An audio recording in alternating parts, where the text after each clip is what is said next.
नमस्कार दोस्तों, मैं प्रवेश चौहान अपने YouTube चैनल स्टडी विद प्रवेश पर आपका हार्दिक स्वागत करता हूं। मेरे चैनल पर जो मैथ्स की क्लास चली हुई है और मैथ्स की क्लास में जो परसेंटेज की क्लास चली हुई है, प्रति सप्ताह की 13 वीडियो में अपने YouTube चैनल स्टडी विद प्रवेश पर डाल चुका हूं। ठीक है, और उसके बाद आज नेक्स्ट क्लास है जो 14 क्लास है, 14वीं क्लास है प्रति सप्ताह की परसेंटेज की। आज की जो ये क्लास है, आज की क्लास प्रति सप्ताह की लास्ट क्लास होगी। और उसके बाद जो मैंने आप लोगों से सीरीज के बारे में मैं चला रखी है, मेरे YouTube चैनल पर जो सीरीज चली हुई है, तो 6 सीरीज के बारे में मैं बात कर चुका हूं।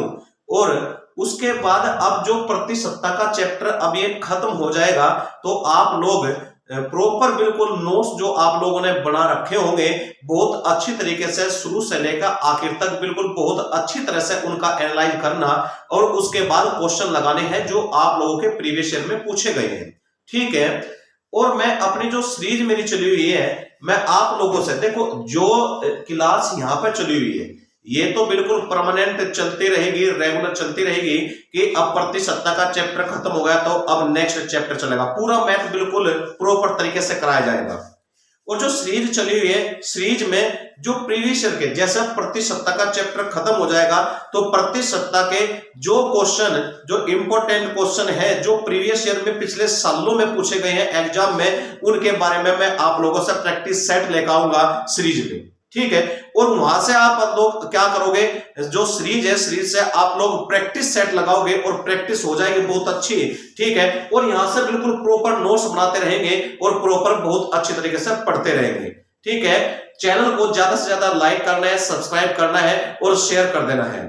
चलो अब देखते हैं, नेक्स्ट क्वेश्चन की तरफ चलते हैं जो हमारे ये क्वेश्चन है। ठीक है, आज का जो पहला क्वेश्चन, तो क्वेश्चन क्या है, यदि आयकर में 19% की वृद्धि हो, आयकर में क्या है 19% की वृद्धि हो, तो शुद्ध आय में 6% की कमी होती है।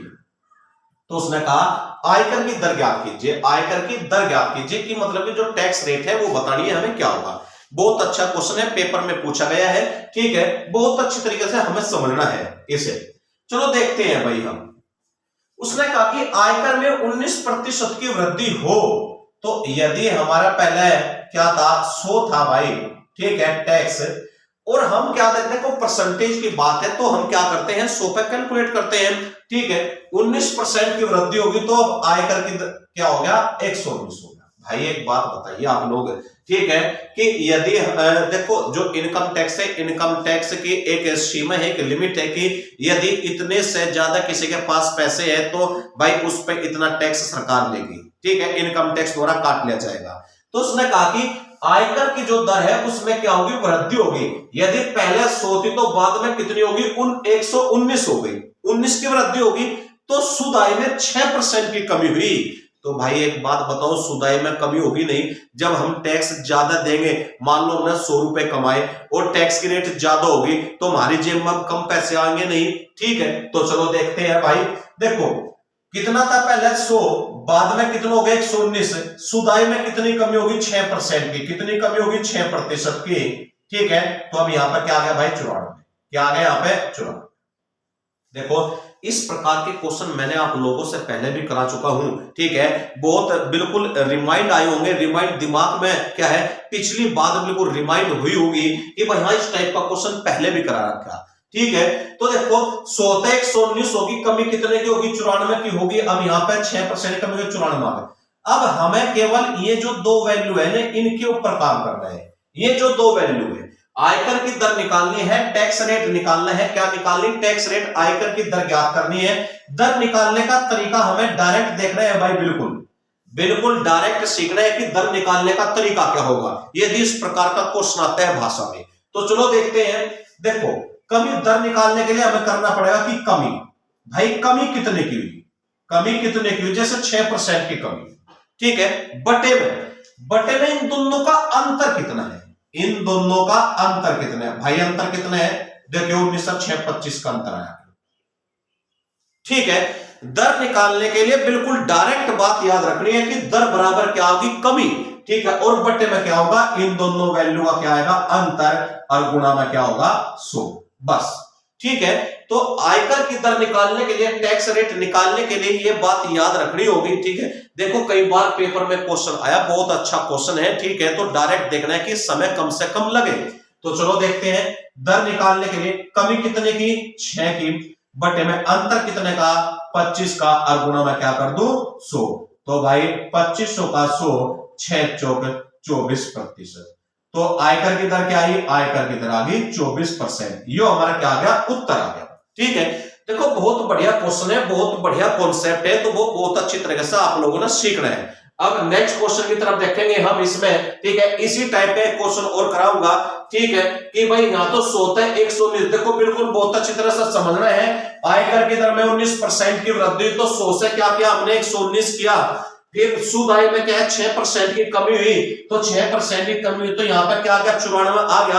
अब इन दोनों वैल्यू का अंतर देख लिया, हमें कितना आएगा, 25 आएगा अंतर। अब दर निकालने के लिए क्या फॉर्मूला याद रखना आपने, दर निकालने के लिए बात याद रखनी है डायरेक्ट, दर बराबर कमी बटा अंतर गुणा 100। कमी कितने की, 6 की, बटा अंतर कितना, 25 गुणा 100, आंसर आ गया 24%। नेक्स्ट क्वेश्चन की तरफ चलते हैं। जो पहला क्वेश्चन था सेम उसी का टाइप है बिल्कुल, ठीक है। दूसरा क्वेश्चन है, यदि आयकर में 17% की वृद्धि हो। सेकंड क्वेश्चन है भाई, दूसरा क्वेश्चन है, यदि आयकर में 17% की वृद्धि हो तो शुद्ध आय में 3% की कमी होती है, आयकर की दर ज्ञात कीजिए, ठीक है। तो बिल्कुल देखेंगे भाई, यदि पहले क्या था, 100% था, अब 17% की वृद्धि होगी तो बाद में कितना हो गया, 117 हो गया भाई, लिख लेंगे यहां तक। कमी कितने की हुई, सुदाई में कमी 3% की हुई, तो सुदाई में यहां से कमी करेंगे भाई 3% की, तो कितना आ गया भाई, यहाँ पे 97 आ गया, 97 आ गया। क्लियर है। अब ये जो दो वैल्यू है हमारे पास, ये जो दो वैल्यू है, इन दोनों का हम क्या देखेंगे, अंतर देखेंगे। इन दोनों वैल्यू का क्या देखेंगे, अंतर। भाई अंतर कितना आ गया, अंतर आ गया इनका 20, कितना आया, 20 भाई, ठीक है। अब निकालना हमने क्या है, टैक्स रेट निकालनी है, इनकम टैक्स की जो रेट है, दर क्या है, तो दर निकालने के मैंने आप लोगों से अभी बताया था कि दर बराबर होता है भाई कमी बटे में क्या होता है, अंतर। दर निकाले कमी बटे में अंतर, और गुणा में क्या करेंगे, 100। भाई उत्तर आ जाएगा, वैल्यू पुट करेंगे, कैलकुलेशन करेंगे। कमी कितने की है, कमी है 3 की, अंतर कितने का है भाई, 20 का है, और गुणा में क्या कर देंगे, 100 करेंगे। तो 20 पंजा 100 आ गया, और 5 दिया कितना आ गया, 15। तो भाई उत्तर आ गया 15%। तो इनकम टैक्स की जो टैक्स रेट होती है वो कितना आ गई, 15% आ गई भाई, आ गया उत्तर। नेक्स्ट क्वेश्चन की तरफ चलते हैं। नेक्स्ट क्वेश्चन, थर्ड क्वेश्चन है, उसने ये कहा कि यदि किसी वर्ग की प्रत्येक भुजा में 10% की वृद्धि होती है तो उसके क्षेत्रफल में कितने प्रतिशत की वृद्धि होगी, या क्षेत्रफल में कितने प्रतिशत का परिवर्तन होगा, ठीक है। देखिए भाई दोस्तों, ठीक है, यदि इस प्रकार का क्वेश्चन हमें करना है तो इस प्रकार का क्वेश्चन करने के लिए क्या करना होगा, सबसे पहले तो हमारे फॉर्मूले याद होने चाहिए, ठीक है। देखो ये प्रतिशतता में इस प्रकार का क्वेश्चन डाल दिया, यदि हम किताबें पढ़ते हैं तो किताबों में क्या मिलता है कि प्रतिशतता के चैप्टर में इस प्रकार का क्वेश्चन आप लोगों ने मिलेगा। प्रतिशतता के चैप्टर में ही क्वेश्चन मिलेंगे, किसके, मिश्रण के, मिक्सचर के भी क्वेश्चन मिलेंगे भाई, ठीक है। पर ये क्वेश्चन है जो इस प्रकार के क्वेश्चन है, ये जो पोर्शन होता है ये होता है मेंसुरेशन का, क्षेत्रमिति का, 2D का, 3D का, ठीक है। पर कोई नहीं भाई, देखते हैं, क्योंकि आपकी किताब में ये है, नहीं तो आप लोग ये कहोगे कि भाई मास्टर ने ये तो क्वेश्चन कराई नहीं, ठीक है, क्षेत्रमिति पता नहीं आवेगा नहीं आपकी उस पर, ठीक है। पर यहां देखेंगे भाई, मैंने आप लोगों से पहले बताया कि इस प्रकार के यदि क्वेश्चन सोल्व करने हैं तो इस प्रकार के क्वेश्चनों को सोल्व करने का केवल एक ही तरीका है। क्या तरीका है भाई, फॉर्मूले याद होने चाहिए, ठीक है। चलो देखते हैं, यदि किसी वर्ग की प्रत्येक भुजा में 10% की वृद्धि की जाए तो क्षेत्रफल में क्या परिवर्तन होगा। भाई सबसे पहले तो हमें पता होना चाहिए कि वर्ग का क्षेत्रफल में परिवर्तन पूछ रहा है कि वर्ग के क्षेत्रफल का फॉर्मूला क्या होता है। तो भाई वर्ग के क्षेत्रफल का फॉर्मूला होता है भुजा का स्क्वायर। मैं साथ साथ फॉर्मूला भी बता रहा भाई, ठीक है। वर्ग का क्षेत्रफल का फॉर्मूला होता है, क्या होता है, भुजा का स्क्वायर, ठीक है। चलो अब देखेंगे, उसने कहा प्रत्येक भुजा में 10% की वृद्धि हो, ठीक है। तो इसका मतलब भाई यह है 10% की वैल्यू लिखना चाहो तो फ्रैक्शन से कर लेंगे, 1/10 कितना होगा, 1/10। यह 100 से 110 सीधा लिख लेंगे, कोई दिक्कत नहीं है भाई, ठीक है, मर्जी आप लोग, तो यदि पहले उसकी भुजा कितनी थी 10 थी, पहले उसकी भुजा कितनी 10, अब 10% की वृद्धि हुई भाई, तो 1 की वृद्धि होगी, तो अब कितनी होगी 11, कितनी होगी 11। ठीक है, उसने परिवर्तन किसमें पूछा, उसने परिवर्तन पूछा है क्षेत्रफल में, किसमें, क्षेत्रफल में। अब वर्ग के क्षेत्रफल का फॉर्मूला याद करो, वर्ग के क्षेत्रफल का फॉर्मूला है भुजा का स्क्वायर, साइड स्क्वायर। क्या होता है, भुजा का स्क्वायर। तो भाई क्षेत्रफल में तो बताना मैं परिवर्तन, तो चलो कोई दिक्कत नहीं भाई, भुजा हमारी कितनी 10 तक 11 होगी, क्षेत्रफल का फॉर्मूला भुजा का स्क्वायर है, तो भाई क्षेत्रफल में बताना, यहां भी भुजा का स्क्वायर करते हैं, का। ठीक है, तो 10 का स्क्वायर कितना आ गया 100, 11 का स्क्वायर कितना आ गया 121 भाई। ठीक है, तो देखो यदि पहला क्षेत्रफल 100 था तो बाद में 121 हो गया, क्षेत्रफल यदि वर्ग का पहला 100 था तो बाद में कितना हो गया 121। तो भाई एक बात बताओ, कितने की वृद्धि हुई, 21 की, कितने की, तो 21% की क्या हुई, वृद्धि होगी, 21% की क्या हुई, वृद्धि। तो आगे के भाई क्षेत्रफल में परिवर्तन, तो आंसर क्या आया, आंसर है हमारा 21% की वृद्धि। नेक्स्ट क्वेश्चन की तरफ चलते हैं। नेक्स्ट क्वेश्चन ये है, किसी आयत की लंबाई में 10% की वृद्धि तथा चौड़ाई में 10% की कमी करने पर आयत के क्षेत्रफल में क्या परिवर्तन होगा, कितने प्रतिशत का परिवर्तन होगा। चलो देखते हैं भाई। ठीक है, तो मैंने आप लोगों से भी एक बात बताई कि यदि इस प्रकार का क्वेश्चन हमें सोल्व करना है तो हमें करना क्या होगा, इसमें आयत का क्षेत्रफल का फॉर्मूला हमें पता होना चाहिए। ठीक है, तो आयत का क्षेत्रफल का जो फॉर्मूला होता है वो होता है भाई क्या, लंबाई गुणा चौड़ाई, लंबाई गुणा चौड़ाई, ये होता है आयत का क्षेत्रफल का फॉर्मूला। अब कोई दिक्कत नहीं है, चलो देखेंगे भाई। उसने कहा 10% की वृद्धि लंबाई में होना चाहिए, भाई लंबाई में जो वृद्धि है वह है 10% की लंबाई में, तो 10% का मान 1/10 आ गया भाई। ठीक है, तो यदि पहले उसकी लंबाई 10 थी तो अब 1 की क्या होगी वृद्धि, तो बाद में कितनी बढ़ेगी 11। क्लियर है यहां तक चीज। चौड़ाई में 10% की कमी बताई, चौड़ाई में क्या बताई भाई, 10% की कमी, चौड़ाई में क्या है, कमी है भाई, कितने की, 10% की, इसका फ्रैक्शन मान होता है 1/10। ठीक है, तो यदि उसकी पहला चौड़ाई क्या है भाई, पहला उसकी चौड़ाई 10 है, तो अब 1 की कमी होगी, तो बाद में कितनी होगी, 9 होगी। ठीक है, चलो भाई। क्षेत्रफल क्या होता है, क्षेत्रफल में तो परिवर्तन पूछ रहा है भाई, क्षेत्रफल क्या है, लंबाई गुणा चौड़ाई। ठीक है, तो देख लेंगे भाई, यहां ध्यान देंगे भाई थोड़ा सा पहले। ठीक है, इन दोनों के आपस में गुणा करेंगे, 10-10 की गुणा, तो यहां 100 हो गया, 11 नम क्या हो गया, 99 हो गया। ठीक है, तो यदि पहला आयत का क्षेत्रफल 100 है और बाद में कितना है, 99 है, तो एक बात बताओ क्या परिवर्तन होया, परिवर्तन ये होया कि भाई कमी हुई, कितने की कमी हुई, 1 की कमी हुई, कितने की कमी हुई, 1 की। तो भाई कहां से ये 1 की कमी, 100 से। और मैंने आप लोगों से सारी बात देखो, परसेंटेज का बिल्कुल एंड चल रहा है, सारी बात सिखाई है कि यदि कमी या वृद्धि 100 से होती है, आधार क्या हो 100, तो हम डायरेक्ट आंसर लिख देते हैं। ठीक है, तो 1% की क्या होगी, कमी, 1% की क्या हुई, कमी, तो क्षेत्रफल में 1% की क्या हुई, कमी हुई। आ गया भाई आंसर। नेक्स्ट क्वेश्चन की तरफ चलते हैं। नेक्स्ट क्वेश्चन क्या है भाई, किसी आयत की लंबाई में 37.5% की वृद्धि तथा चौड़ाई में 20% की यदि कमी कर दी जाए तो इसके क्षेत्रफल में कितने प्रतिशत का परिवर्तन होगा। तो क्या करेंगे भाई, हमें अभी पता है कि भाई आयत का जो क्षेत्रफल होता है, एरिया होता है, वो होता है लंबाई गुणा चौड़ाई। क्या होता है, लंबाई गुणा चौड़ाई। तो अब देखते हैं भाई, चलो लंबाई में कितना दिया भाई, लंबाई में दिया इसने 37.5% की वृद्धि, लंबाई में 37.5% की वृद्धि दी भाई। 37.5% का मान होता है भाई 3/8। याद करो, मैंने आप लोगों से सारी वैल्यू लिखवा रखी, ठीक है, और बताया था कि वैसे याद रखना है। तो देखेंगे यदि इसकी लंबाई पहले कितनी थी, 8 थी, अब 3 की वृद्धि होगी तो 8 और 3 कितना होगा, 11। ठीक है, चलो चौड़ाई में क्या है, चौड़ाई में है भाई 20% की कमी, चौड़ाई में क्या है 20% की कमी है, 20% का मान होता है 1/5। ठीक है, तो यदि इसकी पहला चौड़ाई कितनी है, पहला चौड़ाई इसकी 5 है, तो अब 1 की कमी होगी, तो बाद में कितना हो गया, 4। कितना हो गया, 4। ठीक है, यहां तक कोई दिक्कत नहीं होगी भाई। उसने कहा कि आयत की लंबाई में 37.5% का मान 3/8। मैंने आप लोगों से बिल्कुल बहुत अच्छी तरह से सारी चीज सिखाई हुई है। ठीक है, कि यदि पहले लंबाई 8 है तो वृद्धि है, तो 8 और 3 कितना हो गया, 11। ठीक है, चौड़ाई में 20% की कमी है, 1/5 होता है। यदि चौड़ाई पहले 5 है तो 1 की कमी होगी, अब कितना हो गया 4। ठीक है, तो एक काम और करेंगे, देखो काटना चाहो तो काट दो, 4 एकम 4, 4 दूनी 8। ठीक, और थोड़ा छोटा हो जाएगा, तो 5 दूनी 10 आ गया भाई। ठीक है, और 11 का 11 भाई। क्षेत्रफल में तो पूछा था, क्षेत्रफल होता है लंबाई गुणा चौड़ाई, लंबाई गुणा चौड़ाई। तो यदि पहला क्षेत्रफल 10 बाद में कितना 11, तो क्या परिवर्तन हुआ भाई?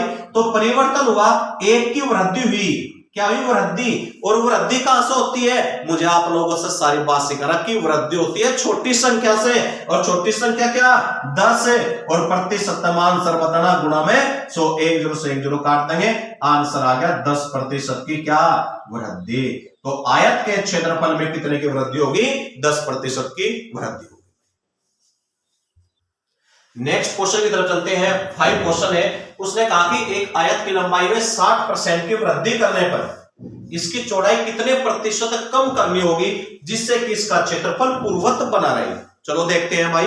ठीक है, आयत की लंबाई यदि पहले 100 थी तो बाद में 160 हो जाओगी, नहीं हो जाओगी? एक बात बताओ, यदि पहले 100 थी तो बाद में 160 होगी। चौड़ाई में क्या करवा रहा है? कमी करा रहा है, बता रहा कि भाई चौड़ाई कितने प्रतिशत कम करनी होगी। ठीक है, तो अब एक बात बताओ, कमी कहां से होती है भाई? कमी कहां से होया करे? कमी होया करे भाई बड़ी संख्या से, बड़ी वैल्यू से। तो बड़ी संख्या क्या है? 160 है भाई। बड़ी संख्या क्या? 160। तो 160 से कितने की कमी करूंगी? 100 पर आ जाऊं तो कितने की कमी? 60 की कमी। कहां से? 160 से भाई। जिससे कमी या वृद्धि होती है वो संख्या बटे में लिखी जाती है, और गुणा में क्या कर दूंगा? 100। आ गया भाई उत्तर। ठीक है, 1 0 से 1 0 काट दो। ठीक है, 2 से काट दो, 2 3 6, 2 8 16 भाई। ठीक है, यदि मैं 8 से ऐसा काटू, ठीक, या 4 से काट दो इसे, 4 से 25 चौका 100, 4 दूनी 8, तो 25 क्या कितना आ गया? 75 आ गया, बटे में 2। 75 का आधा होता है 37.5%। देखो क्वेश्चन बहुत आसान है। ठीक है, बहुत छोटे छोटे से है। तो कितने की कमी करनी होगी चौड़ाई में? चौड़ाई में कमी करनी होगी 37.5% की, जिससे कि क्षेत्रफल पूर्ववत बना रहे। ठीक है, चलो नेक्स्ट क्वेश्चन की तरफ चलते हैं। नेक्स्ट क्वेश्चन है 6 नंबर। इसने कहा कि किसी वृत्त की त्रिज्या में 50% की वृद्धि होने पर इसके क्षेत्रफल में कितने प्रतिशत की वृद्धि होगी। अब सबसे पहले तो जो सर्कल है, जो वृत्त है, उसका क्षेत्रफल हमें पता होना चाहिए। तो भाई वृत्त का जो क्षेत्रफल होता है, जो एरिया होता है, वो होता है पाई आर स्क्वायर। क्या होता है? पाई आर स्क्वायर। चलो भाई अब ठीक है, उसने कहा वृत्त की त्रिज्या में 50% की वृद्धि होने पर, त्रिज्या में भाई यदि पहले 100 थी त्रिज्या तो बाद में 150 होगी।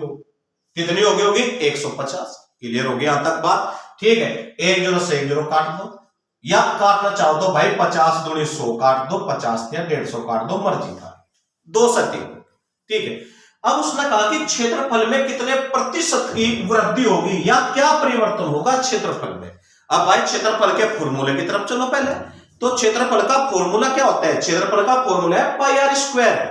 यहां देखना भाई रे बहुत बढ़िया तरीके से देखो, जो ये पाई है ना, पाई की वैल्यू होती है फिक्स, इस पे कोई फर्क नहीं पड़ना, इसे हटा दो बिल्कुल। ठीक है, देखो परिवर्तन उसी चीज से होगा जो वेरिएबल होगी, जो चेंज होगी। अब पाई तो फिक्स है तो इसका कोई फर्क नहीं पड़ने का क्षेत्रफल पे।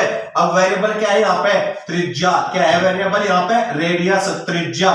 तो भाई एक बात बताओ, जिस तरह से त्रिज्या में परिवर्तन होगा उसी हिसाब से क्षेत्रफल में परिवर्तन होगा। तो एक यहां देखना भाई, यहां देखेंगे हम कि क्षेत्रफल में जो त्रिज्या है इसका क्या है? स्क्वायर है। तो हम यहां भी क्या कर देंगे? स्क्वायर कर देंगे। आ गया भाई क्षेत्रफल में परिवर्तन। 2 दूनी 4, 3 3। ठीक है, कितने की वृद्धि हुई भाई क्षेत्रफल में? परिवर्तन हुआ नहीं हुआ? कितने की वृद्धि? 5 की। कहां से वृद्धि? 4 से, और गुणा में क्या कर दूं? 100। तो भाई 4 से काट देंगे, 25 का 100, 25 पंजा 125% की क्या आ गई भाई? वृद्धि। क्या ये क्षेत्रफल में 125% क्या आ गई? वृद्धि। आ गया आंसर। नेक्स्ट क्वेश्चन की तरफ चलते हैं। 7वां क्वेश्चन है, इसने कहा कि किसी गोले की त्रिज्या में 50% की कमी होने पर इसके पृष्ठ क्षेत्रफल में जो इसका सरफेस एरिया है कितने प्रतिशत की कमी होगी। ठीक है, कर्व सरफेस एरिया पृष्ठ का क्षेत्रफल टीएस से टोटल सरफेस एरिया होता है भाई। तो सबसे पहले तो हमें यह पता होना चाहिए कि जो गोला है ना, गोले का क्षेत्रफल क्या होता है। भाई पृष्ठ के क्षेत्रफल में तो पूछा, तो गोले का पृष्ठ का क्षेत्रफल क्या होता है? तो गोले का जो क्षेत्रफल होता है भाई वो होता है 4 पाई आर स्क्वायर। क्या होता है? 4 पाई आर स्क्वायर। ये होता है गोले का पृष्ठ का क्षेत्रफल। ठीक है, तभी तो क्षेत्रफल में परिवर्तन देखेंगे। तो चलो अब देखते हैं। इसने कहा 50% की कमी होने पर, भाई यदि पहला 100 है तो बाद में त्रिज्या कितनी होगी? तो बाद में 50 होगी। तो भाई 50 गुणे 100 2 1 आ गए, तो त्रिज्या का अनुपात आ गया, नहीं आ गया हमारा। ठीक है, तो अब क्षेत्रफल में देखेंगे। भाई देखो, जो मैंने आप लोगों से अभी लास्ट क्वेश्चन में बताया था कि जो वेरिएबल चीज होती है ना, जो परिवर्तन होता है, तो वही तो क्षेत्रफल में भी परिवर्तन लाएगी। ठीक है, अब यहाँ जो 4 और पाई है ये तो बिल्कुल फिक्स है भाई, ये बिल्कुल फिक्स है क्षेत्रफल के फॉर्मूले में, ये कभी नहीं बदलता। बदलता क्या है? बदलता है त्रिज्या, और त्रिज्या का क्या है? वर्ग है। त्रिज्या का क्या है? फॉर्मूले में वर्ग है। तो यहाँ पे त्रिज्या का क्या कर दो? वर्ग कर दो। क्या कर दो? वर्ग। तो 2 दूनी 4, 1 कम 1। ठीक है, तो यदि पहले क्या था? क्षेत्रफल। अब क्षेत्रफल बन गया हमारा पृष्ठ का क्षेत्रफल, ये गोले का। यदि पहले 4 था, बाद में 1 हो गया, तो कमी कितने की हुई भाई? कमी हुई 3 की। अब कमी कहां से होती है? कमी होती है बड़ी वैल्यू से। बड़ी वैल्यू क्या? 4, और गुणा में क्या कर दो? 100। 4 से काट दो भाई, 25 चौका 100, 25 दिया 75% की क्या आ गई भाई? कमी आई। क्या है भाई? पृष्ठ के क्षेत्रफल में गोले के 75% की कमी। नेक्स्ट क्वेश्चन की तरफ चलते हैं। नेक्स्ट क्वेश्चन है, किसी मिश्रित धातु में 12% तांबा है, 69 किलोग्राम तांबा प्राप्त करने के लिए कितने किलोग्राम मिश्रित धातु की आवश्यकता होगी? चलो भाई देखते हैं। मिश्रित धातु में 12% तांबा है, 12% की फ्रैक्शन वैल्यू खोल लेंगे भाई हम, तो 12/100 आ जाएगा, तो 4 या 12 आ जाएगा, और 25 चौका 100 आ जाएगा। आ जाएगा भाई, यहां तक तो किसी ना कोई दिक्कत नहीं है भाई। 12/100 कर लेंगे, तो यदि प्रतिशतता का चिन्ह हटाएंगे तो 4 या 12, 25 चौका 100। अब यहां ध्यान देंगे थोड़ा सा, देखो यह जो नीचे की वैल्यू होती है ना, यह टोटल वैल्यू है। टोटल का मतलब क्या है? टोटल का मतलब यह है कि यदि 25 किलोग्राम मिश्रित धातु हमारे पास है, 25 किलोग्राम मिश्रित धातु हमारे पास है, तो 25 में से ये जो 3 है ना, 3 क्या है? तांबा है। 3 क्या है? तांबा। क्लियर बात समझ में आई होगी। अब क्या कहा उसने भाई? 25 किलोग्राम मिश्रित धातु से 3 किलोग्राम तांबा हमें प्राप्त हो रहा है। उसने कितना प्राप्त करना भाई? 69 किलोग्राम तांबा प्राप्त करना। कितना करना? 69। चलो भाई, भाई तुलना कर देंगे ना, कंपेयर कर देंगे। ठीक है, हमारे हिसाब से तो 25 में से 3 तांबा प्राप्त हो रहा है, उसने तांबा प्राप्त करना 69। तो कितना गुणा है भाई? 3 दूनी 6, 3 तिया 9। कितना गुणा है? 23 गुणा है भाई। कितना गुणा? 23 गुणा। तो हम इसका 23 गुणा कर देंगे मिश्रित धातु का, गुणा में 23, तो 25 और 23 की गुणा आ जाएगी भाई 575 किलोग्राम। तो भाई कितनी मिश्रित धातु की आवश्यकता होगी? 575 किलोग्राम मिश्रित धातु की आवश्यकता होगी 69 किलोग्राम तांबा प्राप्त करने के लिए। नेक्स्ट क्वेश्चन की तरफ चलते हैं। बहुत ही छोटा सा क्वेश्चन है, बहुत ही बढ़िया है। किसी कक्षा में 35 लड़के हैं, किसी कक्षा में 35 लड़के और 15 लड़के हैं। कक्षा में लड़कियों का प्रतिशत ज्ञात करना है। किसका प्रतिशत ज्ञात करना है? लड़कियों का। ठीक है, चलो भाई ध्यान देंगे। पहले तो देखो, सबसे पहले क्या करेंगे हम? प्रतिशतता निकालने के लिए देख लेंगे कक्षा में टोटल छात्र कितने हैं। तो टोटल छात्र कितने? 35 तो लड़के हैं, 15 लड़के हैं, तो टोटल कितना आ गया? 50 आ गया। टोटल कितना आ गया भाई? टोटल छात्र जो आगे में आ गए भाई 50 मारे। ठीक है, अब किसका प्रतिशत पूछ रहा है? वो लड़कियों का प्रतिशत पूछ रहा है। लड़कियां कितनी है भाई? हमारी 15 है, और टोटल बटे में रख देंगे, और गुणा में क्या कर देंगे? 100। तो 50 गुणी 100, 15 दूनी 30%। तो आंसर क्या आ गया भाई हमारा? 30%। देखो बहुत छोटा सा था। ठीक है, तो उत्तर हमारा आ गया 30%। 30% लड़कियां हैं कक्षा में। नेक्स्ट क्वेश्चन की तरफ चलते हैं। 10वां क्वेश्चन है, किसी परीक्षा में ए को बी से 10% कम अंक प्राप्त हुए, बी को सी से 25% अधिक अंक प्राप्त हुए, सी को डी से 20% कम अंक प्राप्त हुए।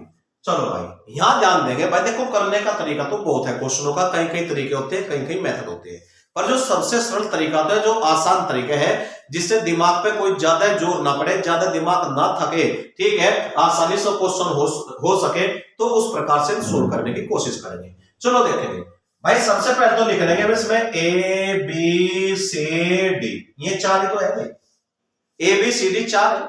चलो देखेंगे। अब यहां ध्यान दो, यहां उसने कहा ए को बी से 10% कम अंक प्राप्त हुए। कहने का मतलब यह है कि यदि बी का पता चल जाए तो ए का पता चल जाएगा भाई।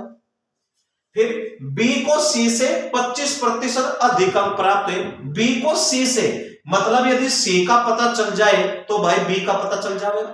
फिर क्या है, सी को डी से 20% कम अंक प्राप्त हुए, मतलब यदि डी का पता चल गया तो सी का पता चल जाएगा।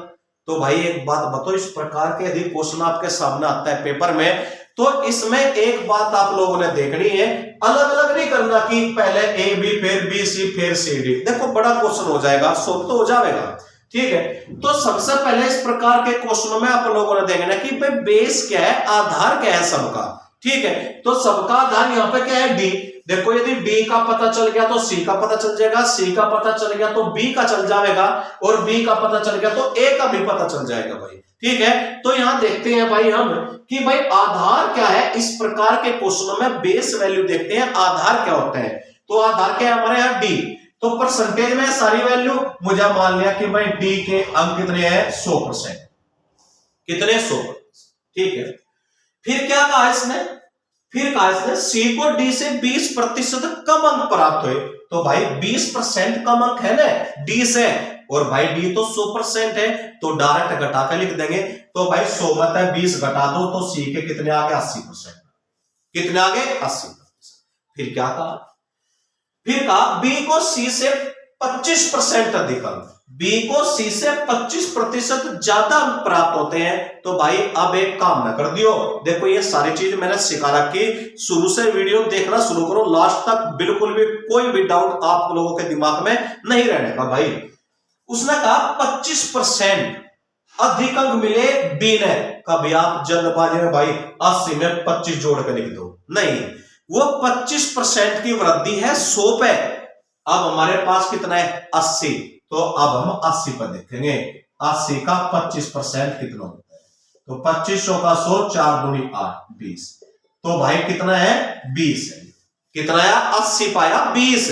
तो भाई वृद्धि है ना, वृद्धि है, तो 80 में 20 जोड़ कर लिख देंगे, फिर क्या आ गया, 100। ठीक है भाई। देखो यहां तो हमने क्या करा है, यहां तो हमने घटाया, कितना है, यहां घटा दिया 20% कम, ठीक है।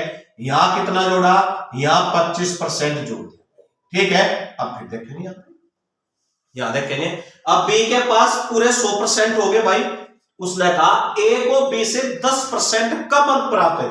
भाई ए को 20 है, अब बी के पास टोटल 100% है, तो भाई 100 में तो सीधा घटा के लिख देंगे हम, 10 कम कर दो तो कितना आ गया हमारे पास, 90। कितना आ गया, 90। भाई इस प्रकार के क्वेश्चन में ज्यादा बड़ा नहीं करना कि भाई ए बी को लिया, फिर बी सी को लिया, फिर सी डी को लिया, हो तो जाएगा क्वेश्चन होने में कोई दिक्कत नहीं आएगी।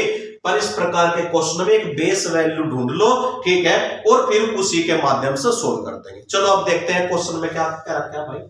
उसने कहा यदि ए को 500 अंकों में से 360 अंक प्राप्त होते हैं। भाई टोटल तो 500 है, और 500 में से ए को कितने मिले, 360। हमारे अनुसार ए को 90 मिले और उसके अनुसार ए को 360 मिले, तो कितना गुना है, 9 चौक 36। कितना गुना आ गया, 4 गुना। क्लियर यहां तक चीज। चलो तो डी को कितने प्रतिशत अंक प्राप्त है, हमने तो किसके निकालने, हमने निकालने डी के कितने प्रतिशत अंक मिले भाई डी को, ठीक है। तो भाई पहले तो हमें ये पता होना चाहिए कि डी को अंक कितने मिले। तो एक काम करो भाई, यहां 4 गुना कराने, तो डी का भी 4 गुना कर दो।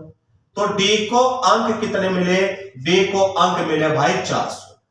डी को अंक कितने मिले, 400। अब प्रतिशत में बताना है तो टोटल अंकों का पता होना चाहिए, टोटल कितने हैं, 500। तो भाई 400 अंक 500 मत है, परसेंटेज बता दिया।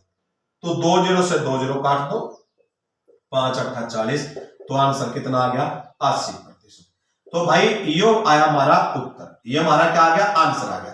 तो भाई देखो डी को कितने परसेंट अंक मिले, डी को प्रतिशत अंक मिले कितने, 80%। भाई एक बात अब ध्यान से सुनिए, देखो प्रतिशतता की चीज है, जो परसेंटेज की चीज है, परसेंटेज है, मुझे लगभग 100 क्वेश्चन के लगभग आप लोगों से करा दिए होंगे, और उन 100 क्वेश्चनों में मैंने बहुत अच्छे क्वेश्चन ढूंढ के बहुत बढ़िया कंटेंट में लाया हूं, जिससे कि आप लोगों का जो कॉन्सेप्ट है वो बिल्कुल क्लियर हो जाए, एक का कॉन्सेप्ट।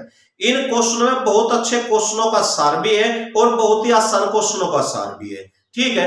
तो बिल्कुल बेसिक्स है, बिल्कुल बेसिक्स है, बहुत अच्छी तरीके से, बहुत अच्छे लेवल तक केवल कॉन्सेप्ट के ऊपर मैंने परसेंटेज के चैप्टर पर काम किया। बहुत अच्छी तरीके से शुरू से लेकर वीडियो 1 से लेकर वीडियो 14 तक आप लोगों ने देखनी है, ठीक है। मैंने बहुत अच्छी चीज आप लोगों से सिखाई, तो बहुत बढ़िया तरीके से, जिससे कि पेपर में आप लोगों का एक भी क्वेश्चन ना बचे। और ये जो कॉन्सेप्ट है ना, ये कॉन्सेप्ट ये नहीं कि भाई जो कॉन्सेप्ट प्रति सप्ताह में आप लोगों ने सीख लिया कि ये परसेंटेज के चैप्टर में ही खत्म हो जाएगा, नहीं। हम लोगों ने केवल कॉन्सेप्ट के ऊपर बात करनी है अंकगणित में। ये कॉन्सेप्ट प्रत्येक चैप्टर में कहीं ना कहीं जरूर काम आएंगे भाई, ठीक है। अब एक बात और भाई, इसमें मिश्रण की बात थी, जैसे मैंने आप लोगों से भी बताया था कि अभी इसमें कुछ क्षेत्रफल के क्वेश्चन थे, आयतन के भी क्वेश्चन आवेंगे भाई, ठीक है। ये देखो, ये बहुत अच्छी तरीके से मैं आप लोगों से जब क्षेत्रमिति पढ़ाऊंगा ना, 2D 3D मेंसुरेशन जिसे कहें, उसमें आप लोगों से फॉर्मूले ना 2D के ना 3D के रटवाने का नहीं बिल्कुल भी, ठीक है। फॉर्मूले बनाने सिखाऊंगा कि फॉर्मूले बनाते कैसे हैं। एक बार बहुत बढ़िया तरीके से बनाने सीख लियो, पूरी जिंदगी याद रहेंगे भाई, ठीक है। रही बात दूसरे चैप्टर की, कुछ इसमें क्वेश्चन मिश्रण के भी होते हैं, मिक्सचर एंड एलिगेशन के, भाई मिश्रण का चैप्टर मैं अलग से पढ़ाऊंगा, ठीक है। और अलग से पढ़ा के उसी में सारे क्वेश्चन सोल्व हो जाएंगे। फिर उसके बाद आप अपनी चाहे किताब उठा के क्वेश्चन भी सोल्व कर लियो, ठीक है।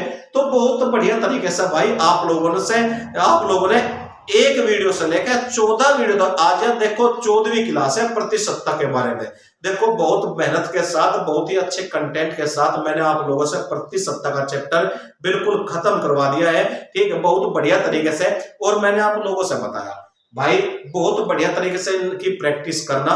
और जो मेरी सीरीज चली हुई है, मैं उस सीरीज में प्रति सप्ताह का जैसा चैप्टर खत्म हो गया, तो जो पिछले प्रीवियस पेपर में आए हैं किसी भी एग्जाम में, जैसे भाई CHSL में आया, LDC में आया, CGL में आया, CPO में आया, ठीक है, यूपी पुलिस में आया, जो भी प्रति सप्ताह के क्वेश्चन है, ठीक है, वहां से बिल्कुल मैं बहुत बढ़िया तरीके से आप लोगों से सारी बात सिखाऊंगा, इसके बारे में प्रैक्टिस करवाऊंगा, जिससे कि आपको मैथ में कोई भी दिक्कत ना आए, ठीक है।